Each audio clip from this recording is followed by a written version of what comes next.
बोलिए शिव शंकर भगवान की जय। प्रिय भक्तों, श्री शिव महापुराण के वायवीय संहिता पूर्व खंड की अगली कथा है। ब्रह्मा जी के द्वारा परम तत्व के रूप में भगवान शिव की ही महत्ता का प्रतिपादन, उनकी कृपा को ही सब साधनों का फल बताना तथा उनकी आज्ञा से सब मुनियों का नैमिषारण्य में आना। तो आइए भक्तों, आरंभ करते हैं इस कथा के साथ तीसरा अध्याय। ब्रह्मा जी ने कहा, मुनियों, जिन्हें न पाकर मन सहित वाणी लौट जाती है, जिनके आनंदमय स्वरूप का अनुभव करने वाला पुरुष कभी किसी से नहीं डरता, जिनसे संपूर्ण भूतों और इंद्रियों के साथ ब्रह्मा, विष्णु, रुद्र और इंद्र पूर्वक यह समस्त जगत पहले प्रकट होता है, जो कारणों के भी स्रष्टा और विचारक परम कारण हैं, जिनके सिवा और किसी से कभी भी जगत की उत्पत्ति नहीं होती।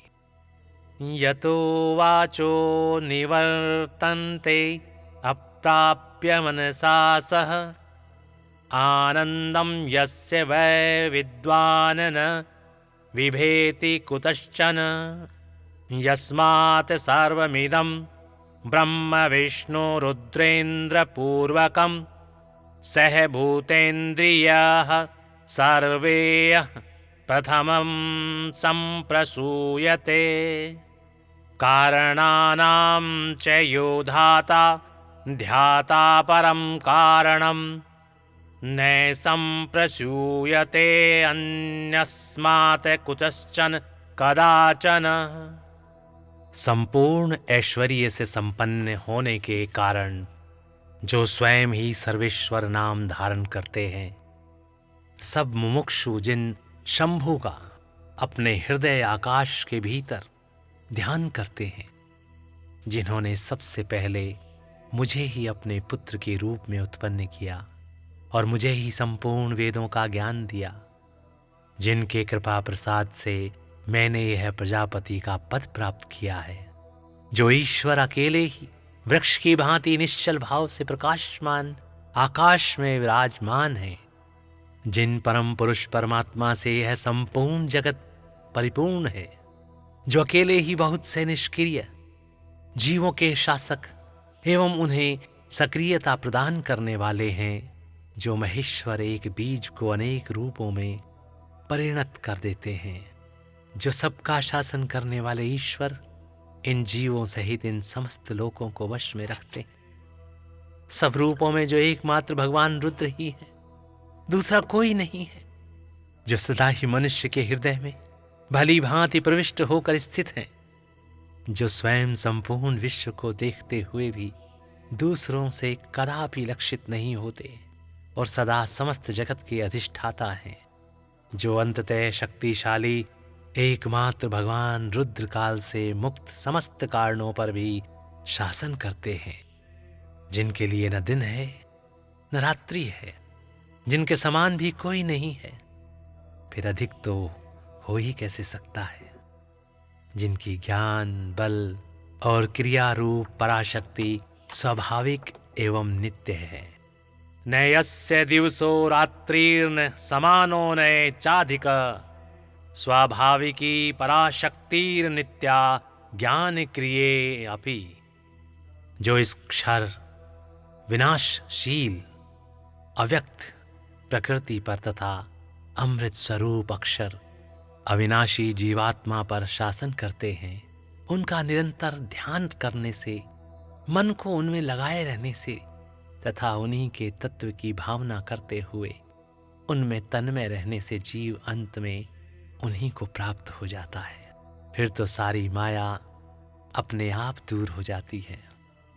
उनके पास न तो बिजली प्रकाश करती है और न सूर्य तथा चंद्रमा ही अपनी प्रभा फैलाते हैं, अभी तो उन्हीं के प्रकाश से यह संपूर्ण जगत प्रकाशित होता है। ऐसा सनातन श्रुति का कथन है। यस्मिन् भासते विधुन्न सूर्यो न च चंद्रमा यस्य भाषा विभातीदमित्येषा शाश्वती श्रुतिः। एकमात्र महादेव महेश्वर को ही अपना आराध्य देव जानना चाहिए। उनसे श्रेष्ठ दूसरा कोई पद उपलब्ध नहीं होता। ये स्वयं ही सबके आदि है, किंतु इनका न आदि है न अंत। ये स्वभाव से ही निर्मल, स्वतंत्र, परिपूर्ण, स्वेच्छाधीन तथा चराचर रूप है। इनका शरीर अप्राकृतिक दिव्य है। ये श्रीमान महेश्वर लक्ष्य और लक्षण से रहित हैं। ये नित्य मुक्त होकर सबको बंधन से मुक्त करने वाले हैं। काल की सीमा से परे रहकर काल को प्रेरित करने वाले हैं। ए प्राकृत वपुः श्रीमान लक्ष्य लक्षण वर्जितः अयं मुक्तो मोचकश्च हर कालः कालचोदकः। ये सबके ऊपर निवास करते हैं, स्वयं ही सबके आवास स्थान हैं, सर्वज्ञ हैं तथा 6 प्रकार के अध्वा अर्थात मार्ग से मुक्त इस संपूर्ण जगत के पालक हैं। उत्तरोत्तर उत्कृष्ट भूतों से वे परम उत्कृष्ट हैं। उनसे बढ़कर दूसरा कोई नहीं है। अनंत आनंद राशि रूपी मकरंद का पान करने वाले मधुव्रत अर्थात भ्रमर हैं। अखंड ब्राह्मणों को मसलकर मृत्युपिंड के समान कर देने की कला में पंडित हैं। उदारता, वीरता, गंभीरता और मधुरता के महासागर हैं। इनके समान भी कोई वस्तु नहीं है, फिर इनसे बढ़कर तो कोई हो ही कैसे सकती है। ये उपमारहित हैं, समस्त प्राणियों के राजाधिराज के रूप में विराजमान हैं। ये ही सृष्टि के आरंभ में अपने अद्भुत क्रियाकलाप द्वारा इस संपूर्ण जगत की सृष्टि करते हैं और अंत काल में यह फिर इन्हीं में लीन हो जाएगा। सब प्राणी इन्हीं के वश में हैं। ये ही सबको विभिन्न कार्यों में नियुक्त करने वाले हैं। पराभक्ति से ही इनका दर्शन होता है, अन्य किसी प्रकार से कभी नहीं। व्रत, संपूर्ण दान, तपस्या और नियम, इन सब साधनों को पूर्व काल में सत्पुरुषों ने भाव शुद्धि तथा अनुराग की उत्पत्ति के लिए ही बताया था, इसमें संशय नहीं है। मैं भगवान विष्णु, रुद्रदेव तथा दूसरे दूसरे देवता एवं असुर आज भी उग्र तपस्याओं के द्वारा उनके दर्शन की इच्छा रखते हैं। धर्म भ्रष्ट, मूढ़, दुष्ट और घृणित आचार विचार वाले लोगों को उनका दर्शन होना संभव है। भक्तजन भीतर और बाहर भी इन्हीं का पूजन एवं ध्यान करते हैं।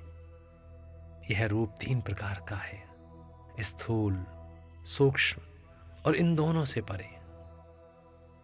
हम सब देवता आदि जिस स्वरूप को प्रत्यक्ष देखते हैं वह स्थूल है। सूक्ष्म रूप का दर्शन केवल योगियों को होता है और उससे भी परे जो नित्य ज्ञान स्वरूप, आनंदमय तथा विनाशी भगवत स्वरूप है, वह उसमें निष्ठा रखने वाले भजन परायण भक्तों की ही दृष्टि में आता है।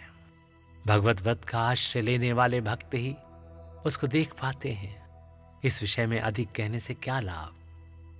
गुह्य से भी गुह्यतर एवं उत्कृष्ट साधन है भगवान शिव के प्रति भक्ति। जो उस भक्ति से युक्त है वह संसार बंधन से मुक्त हो जाता है, इसमें संदेह नहीं है। यह भक्ति भगवान शिव की कृपा से ही उपलब्ध होती है और उनकी कृपा भी भक्ति से ही संभव होती है। इस प्रकार ये दोनों एक दूसरे के आश्रित हैं। ठीक वैसे ही जैसे अंकुर से बीज और बीज से अंकुर होता है, जीव को भगवत कृपा से ही सर्वत्र सिद्धियां मिलती हैं और संपूर्ण साधनों से अंत में भगवान की कृपा ही साध्य है। अंतःकरण की शुद्धि या प्रसाद का साधन है धर्म, और उस धर्म के स्वरूप का प्रतिपादन वेद ने किया है। वेदों के अभ्यास से पहले के पुण्य और पापों में समता आती है। उस समता से प्रसाद, प्रसन्नता या अंतः शुद्धि का संपर्क प्राप्त होता है और उससे धर्म की वृद्धि होती है। धर्म की वृद्धि से पशु जीव के पापों का क्षय होता है। इस तरह जिसके पाप क्षीण हो गए हैं उस जीव को अनेक जन्मों के अभ्यास से क्रमशः उमा महेश्वर के तत्व का ज्ञान प्राप्त होकर उसके हृदय में उनके भीतर भक्ति का उदय होता है। उस भक्ति भाव के अनुरूप ही महेश्वर के कृपा प्रसाद का उद्रेक होता है। उस प्रसाद से कर्मों का त्याग होता है। कर्मों के त्याग का अभिप्राय उनके फलों के त्याग से है, कर्मों के स्वरूपतः त्याग से नहीं। अतः यह सिद्ध हुआ कि कर्म फलों के त्याग से शिव धर्म में मंगलमयी प्रवृत्ति होती है। इसलिए शिव का कृपा प्रसाद प्राप्त करने के उद्देश्य से तुम सब लोग अपने स्त्री पुत्रों और अग्नियों के साथ वाणी और मन के दोषों से रहित होकर एकमात्र भगवान शिव का ही ध्यान करते रहो। उन्हीं में निष्ठा रखकर उनके भजन में तत्पर हो जाओ। उन्हीं में मन लगाकर उनके आश्रित होकर रहो। सब कार्य करते हुए मन से उन्हीं का चिंतन किया करो। 1,000 दिव्य वर्षों के लिए दीर्घकालिक यज्ञ का आरंभ करके उसे पूर्ण करो। यज्ञ के अंत में मंत्र द्वारा आवाहन करने पर साक्षात वायु देवता वहां पधारेंगे। फिर वे ही तुम सब लोगों के कल्याण का साधन एवं उपाय बतलाएंगे। तत्पश्चात तुम सब लोग परम सुंदर पुण्यमयी वाराणसी पुरी को जाना। वहां पिनाक पाणी श्रीमान भगवान विश्वनाथ भक्तजनों पर अनुग्रह करने के लिए देवी पार्वती के साथ सदा विहार करते हैं। हे द्विजोत्तमों, वहां तुम्हें बड़ा भारी आश्चर्य दिखाई देगा। उस आश्चर्य को देखकर तुम फिर मेरे पास आना। तब मैं तुम्हें मोक्ष का उपाय बताऊंगा। उस उपाय से एक ही जन्म में मुक्ति तुम्हारे साथ में आ जाएगी, जो अनेक जन्मों के संसार बंधन से छुटकारा दिलाने वाली होगी। यह मैंने मनोमय चक्र का निर्माण किया है। इस चक्र को मैं यहां से छोड़ता हूं। जहां जाकर इसकी नेमी विशीर्ण हो जाए, टूट फूट जाए, वही तपस्या के लिए शुभ देश है। ऐसा कहकर पितामह ब्रह्मा ने उस सूर्य तुल्य तेजस्वी मनोमय चक्र की ओर देखा और महादेव जी को प्रणाम करके उसे छोड़ दिया। वे सब ब्राह्मण उन लोकनाथ ब्रह्मा जी को प्रणाम करके उस स्थान के लिए चल दिए जहां उस चक्र की नेमी जीर्ण शीर्ण होने वाली थी। ब्रह्मा जी का फेंका हुआ वह सुंदर चक्र मनोहर शिलाखंडों से युक्त और निर्मल एवं स्वादिष्ट जल से पूर्ण किसी वन में गिरा। उस चक्र की नेमी के क्षीण होने से वह मुनि पूजित वन नैमिष नाम से विख्यात हुआ। अनेक यक्ष गंधर्व और विद्याधर वहां आकर रहने लगे। पूर्व काल में जगत की सृष्टि की इच्छा रखने वाले विश्व स्रष्टा एवं गार्हपत्य अग्नि के उपासक ब्रह्मज्ञ प्रजापतियों ने वहीं दिव्य यज्ञ का आरंभ किया था। वहीं शब्दशास्त्र, अर्थशास्त्र तथा न्याय शास्त्र के ज्ञाता विद्वान महर्षियों ने शक्ति, ज्ञान और क्रिया योग के द्वारा शास्त्रीय विधि का अनुष्ठान किया था। उसी स्थान पर वेद वेत्ता विद्वान सदावाद और जल्प के बल से युक्त वचनों द्वारा अतिवाद करने वाले वेद बहिष्कृत नास्तिकों को पराहत या पराजित करते थे। तभी से नैमिषारण्य ऋषियों की तपस्या के योग्य स्थान बन गया। इस फटिक मणिमय पर्वत की शिलाओं से झरते हुए अमृत के समान मधुर एवं स्वच्छ जल के कारण वह वन बड़ा रमणीय प्रतीत होता है। वहां प्राय अत्यंत रसीले फल देने वाले वृक्ष हैं तथा उस वन में हिंसक जीव जंतुओं का अभाव है। बोलिए शिव शंकर भगवान की जय। प्रिय भक्तों, इस प्रकार यहाँ पर श्री शिव महापुराण के वायवीय संहिता पूर्व खंड की ये कथा तथा तीसरा अध्याय यहाँ पर समाप्त होते हैं। तो स्नेह से बोलिए शिव शंकर भगवान की जय। आदर से बोलिए ओम नमः शिवाय, ओम नमः शिवाय, ओम नमः शिवाय।